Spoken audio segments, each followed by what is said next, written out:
জানোয়ারে চিরস্থায়ী জীবন চায় না ক্ষণস্থায়ী জীবন চায়? কই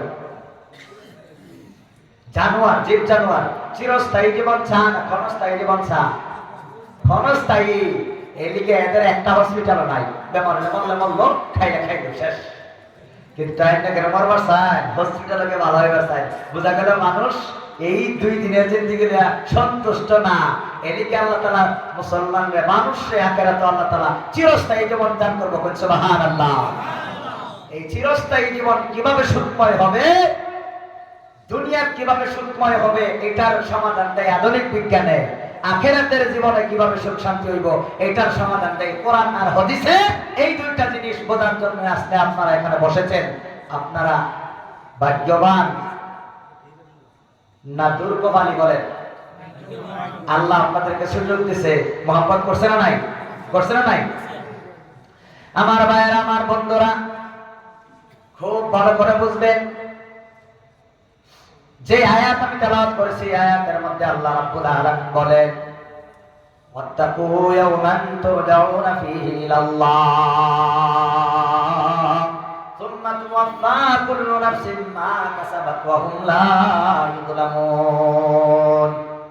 যে আয়াত তেলাওয়াত করেছি সূরা বাকারার মধ্যে রয়েছে আয়াত। এই আয়াত সম্মানিত ভাইরা, সূরা বাকারার 281 নম্বর আয়াত। কত নম্বর আয়াত? কোরআনের সবচেয়ে বড় সূরা 286 আয়াত নিয়ে সূরা বাকারার 281 নম্বর আয়াতের মধ্যে আল্লাহ তাআলা বলেন যে একটা দিনকে তোমরা ভয় করো। কি বলেন আল্লাহ? কি বলতেছে?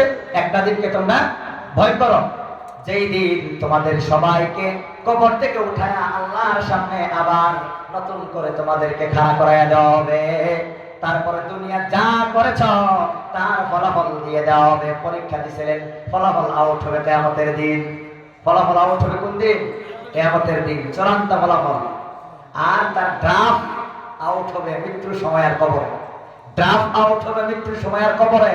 আর চূড়ান্ত ফলাফল কোন দিন? কিয়ামতের দিনে। কি গো? ড্রাফটের মধ্যে যদি এনআরসি ড্রাফটের মধ্যে আপনার নাম আইলে আপনারা খুশি হয়েছিলেন না বেজার হয়েছিলেন? তাহলে ড্রাফটের মধ্যে যদি লেখা থাকে জান্নাতি, তাহলে বান্দাটা খুশি হইব না বেজার হইব? খুশি হইব। তাহলে জান্নাতি কোন কোন কারণে হয়েছে এটা ডিটেইলস ফলাফল দিব কিয়ামতের দিন।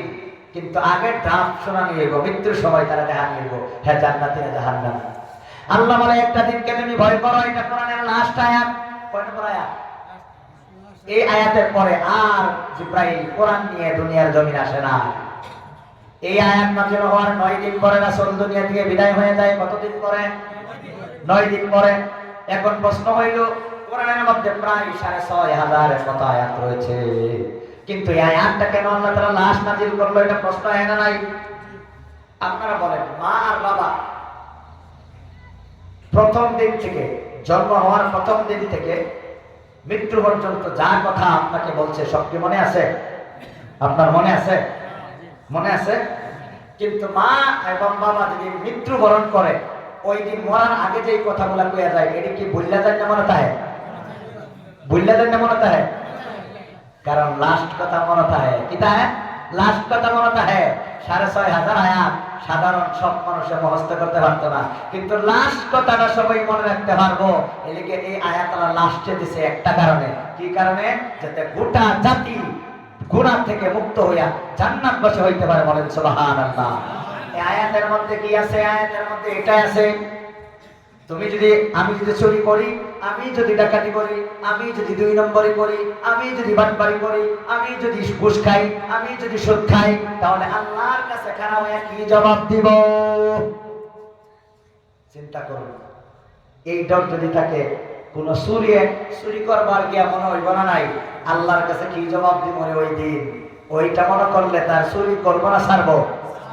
ডাকাতের মনে যখন আইব, হাইরে আল্লাহ কইছে একটা দিনকে ভয় করার জন্য, যেই দিন সূর্য 9 ইঞ্চির উপরে থাকবে, 14 লক্ষ ডিগ্রি সেলসিয়াস সূর্য তার মাথার উপরে থাকবে। এই গরমে তার মগজ গলিয়া তার নাক এবং কান দিয়া বাহির হবে। কই নাউযুবিল্লাহি মিন যালিক। 9 ইঞ্চি উপরে 15 কোটি কিলোমিটার দূরত্বে থাকা সূর্যটা জাস্ট 9 ইঞ্চি উপরে থাকবে আমার ভাইয়েরা, আমার বন্ধুরা। আল্লাহ বলতেছে ওই দিনটা তোমরা ভয় করো। ওই দিন যদি কোনো, ওই দিনটাকে ভয় করলে চোরে চুরি ছাড়বে, ওই দিনকে ভয় করলে ডাকাতে ডাকাতি ছাড়বে, ওই দিনকে ভয় করলে ঘুষ করে ঘুষ ছাড়বে, ওই দিনকে ভয় করলে সুদ করে সুদ ছাড়বে, ওই দিনকে ভয় করলে বেনামাজি নামাজ পড়বে, ওই দিনকে ভয় করলে বেপরদা নারী না পর্দা করবে। ওই দিনকে যদি কেউ ভয় করে ছেলে মেয়ে মা বাবার সম্মান দিবে। ওই দিনকে যদি কেউ যদি ডরায় তাহলে যাদের উপর যাকাত তারা যাকাত দিবে। ওই দিনকে যদি ভয় করে তাদের যা দায়িত্ব আছে সব পালন করবে। কথা বলেন ঠিক কি না? আর ওই দিনকে যদি ভয় না করে তাহলে চোর আরো বড় চোর হইব, ছোট ডাকাত বড় ডাকাত হইব, ছোট ঘুষখোর বড় ঘুষখোর হইব, ছোট সুদখোর বড় সুদখোর হইব, ছোট অত্যাচারকারী বড় অত্যাচারী হইব, ছোট জালিম বড় জালিম হইব। মা বাপরে যে আগে সামান্য মানে তাদেরকে অপমান করতো আরো বেশি অপমান করব। স্বামী স্ত্রীরে জ্বালা যন্ত্রণা কম দিত আরো দিনে দিনে বেশি দিব। কথা বলেন ঠিক কিনা? এই জন্য আল্লাহ তাআলা বলে একটা দিনকে ভয় করো, যেই দিন আল্লাহ তাআলা বিচারক হয়ে বিচারকের চেয়ারে বসবে। রাসূল থাকবে উকিল, সরকারি পক্ষের উকিল। কোন পক্ষের উকিল? সরকারি পক্ষের উকিল। এই আল্লাহ রাব্বুল আলামিন মেরাজের মধ্যে রাসূলকে নিয়ে একটা কথা জানায় দিল যে রাসূল তোমার শ্রেষ্ঠ নবী বানাইছি। কি বানাইছি? শ্রেষ্ঠ নবী বানাইছি। রাসূল বলে ইন্নাল্লাহা ফাদ্দালানি আলাল আমবিয়া, সমস্ত নবীগণ থেকে আল্লাহ আমার শ্রেষ্ঠ বানাইছে। বলুন সুবহানাল্লাহ। পৃথিবীর যত মানুষ আছে, পৃথিবীর যত বেঈমানেরা রয়েছে তাদের থেকে মুসলমান শ্রেষ্ঠ। মুসলমান যত রয়েছে তাদের থেকে আল্লাহর ওলিগণ শ্রেষ্ঠ। আল্লাহর ওলি যতগণ রয়েছে তাদের থেকে সাহাবাগণ শ্রেষ্ঠ। যত সাহাবা রয়েছে তাদের থেকে নবীগণ শ্রেষ্ঠ। যত নবী রয়েছে তাদের থেকে আমাদের নবী হলো শ্রেষ্ঠ। বলেন সুবহানাল্লাহ। এই শ্রেষ্ঠ নবী আল্লাহ জানায় দিল আপনার উম্মতকে, একটা উম্মতকেও আমি জাহান্নামে দিব না। জোরে জোরে কইন সুবহানাল্লাহ। এই কথাটাই নবী হাদিসের মধ্যে বলে কুল্লু উম্মতি ইয়াদখুলুনাল জান্নাহ, আমার সব উম্মতরা জান্নাতে দাখিল হবে। কইন সুবহানাল্লাহ। কিন্তু কইয়া কিন্তু আছে, ইল্লা মান আবা, কিন্তু যারা মানে না তারা না। দেখছেন সব উম্মত দাখিল হইব। প্রথম আল্লাহর নবী সমস্ত উম্মতকে ইনক্লুড করলেন, সমস্ত জমা করে বললেন আমার সমস্ত নবী আমার উম্মত সব জান্নাতে যাইব, ইল্লা মান আবা, যারা মানে না তারা না। সাহাবারা জিজ্ঞাসা করলো ইয়া রাসূলুল্লাহ কেডা মানে না? তখন রাসূল কইল যারা নিজের ইচ্ছায় ছাড়ে, নিজের ইচ্ছা ছাড়ে, আল্লাহ এবং রাসূলের ইচ্ছায় চলে, তারা জান্নাতে দাখিল হবে। বলেন সুবহানাল্লাহ।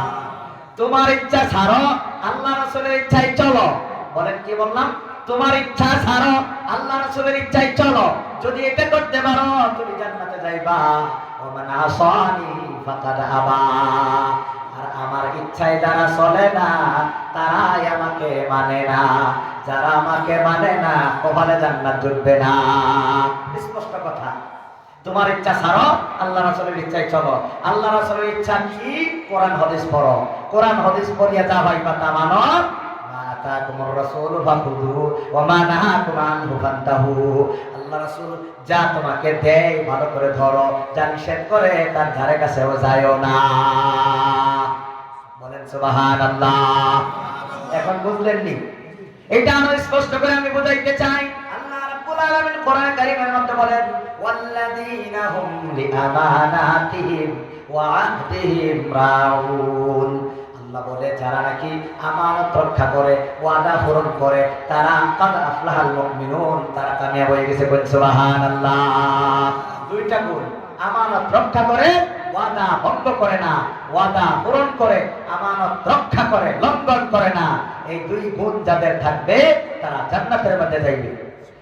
আল্লাহ অন্য জায়গার মধ্যে বলেন ইন্না আরাদনাল আমানাতা আলাস সামাওয়াতি ওয়াল আরদি ওয়াল জিবাল ফাআবাইনা আন ইয়াহমিলনাহা।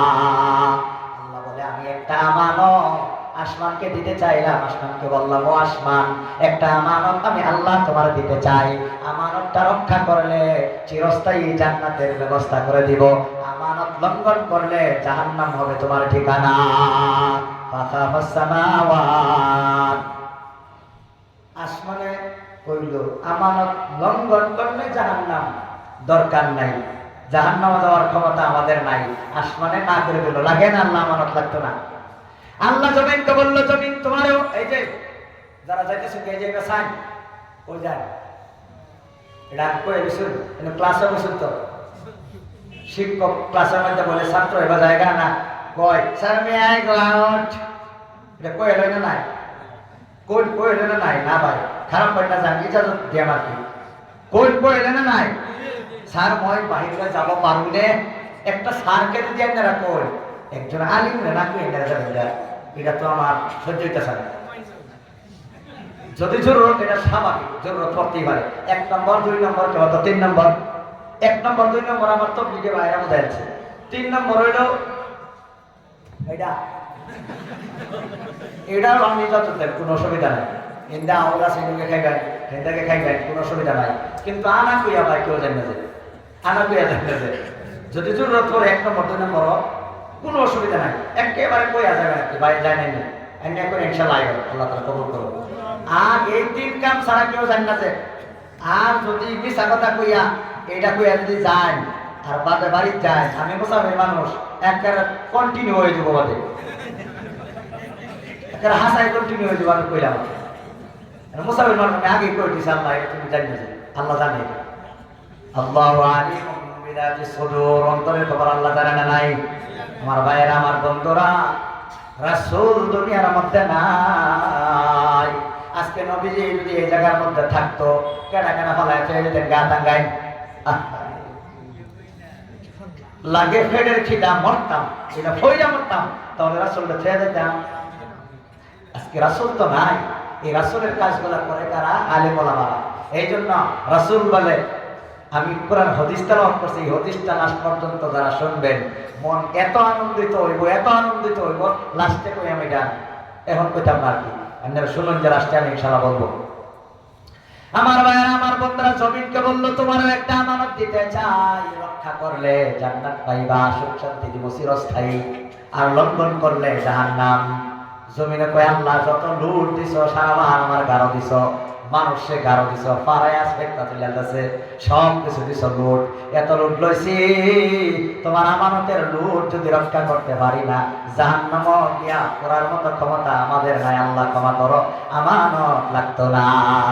আল্লাহ শব্দশালী পাহাড়কে দিল, পাহাড় তোমাকে একটা আমানত দিতে চাই, রক্ষা করলে জান্নাত পাইবা, না করলে জাহান্নাম। ফাখাফাল জিবাল, পাথর ডরায় গেল, কইল আল্লাহ তোমার এই জাহান্নামের আযাব আমরা লওয়ার মতো ক্ষমতা আমাদের নাই। ফাইনালি আল্লাহ মানুষকে বলল, ও মানুষ, তোমাদেরকে একটা আমানত দিতে চাই, আমানত যদি রক্ষা করো তাহলে পাইবা চিরস্থায়ী সুখ শান্তির ঠিকানা জান্নাত, লঙ্ঘন করলে যাওয়া লাগবে জাহান্নামে।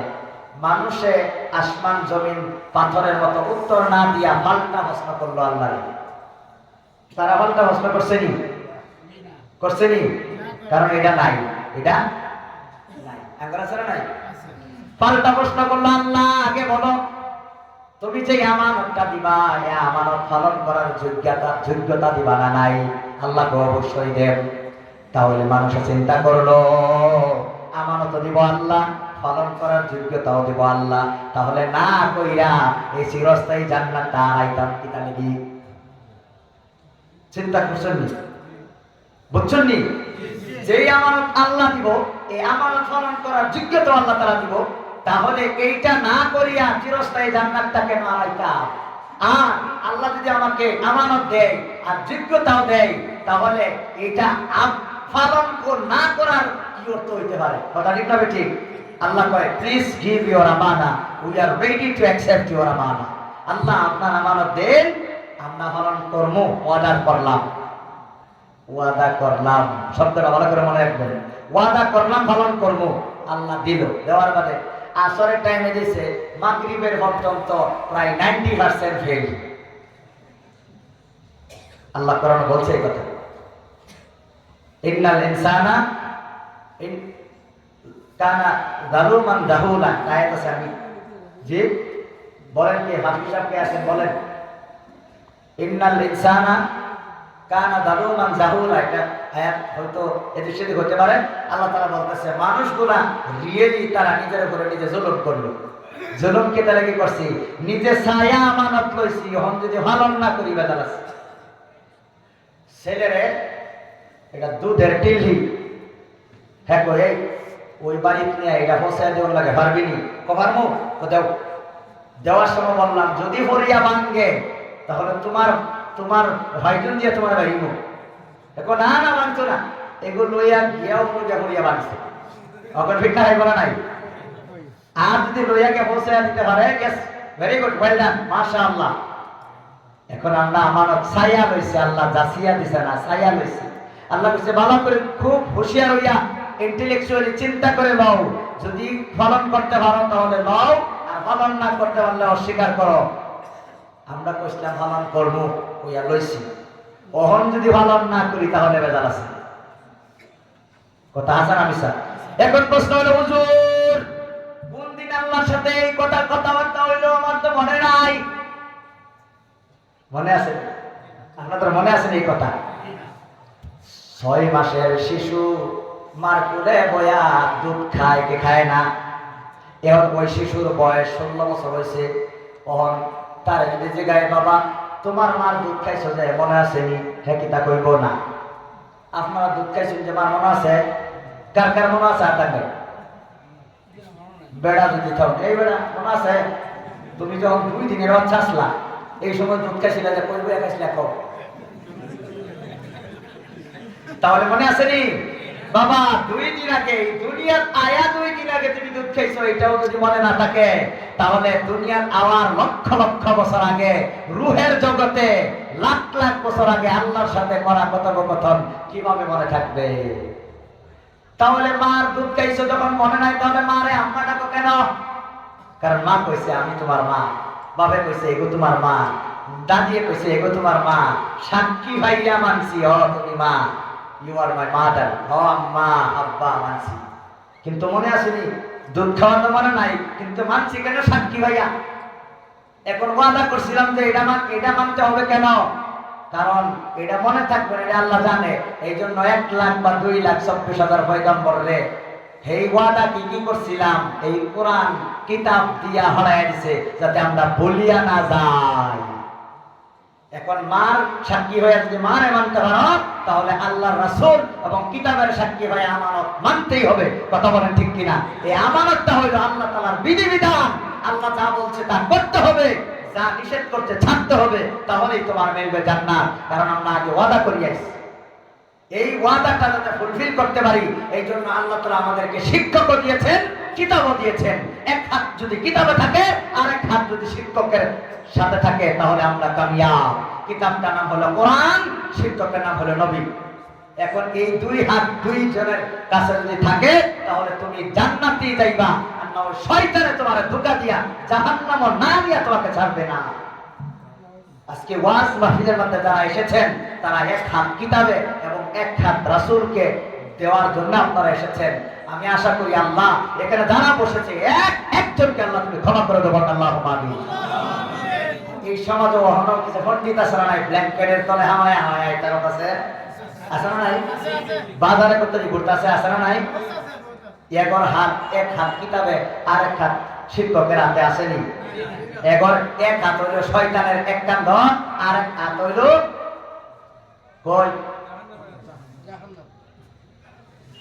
এরা আল্লাহর বন্ধু না, এরা শয়তানের বন্ধু। কার বন্ধু? আজকে ওয়াজের খবর পাই বিনা দোষে যারা ওয়াজ আইছে না, এরা আল্লাহর বন্ধু না, এরা শয়তানের বন্ধু।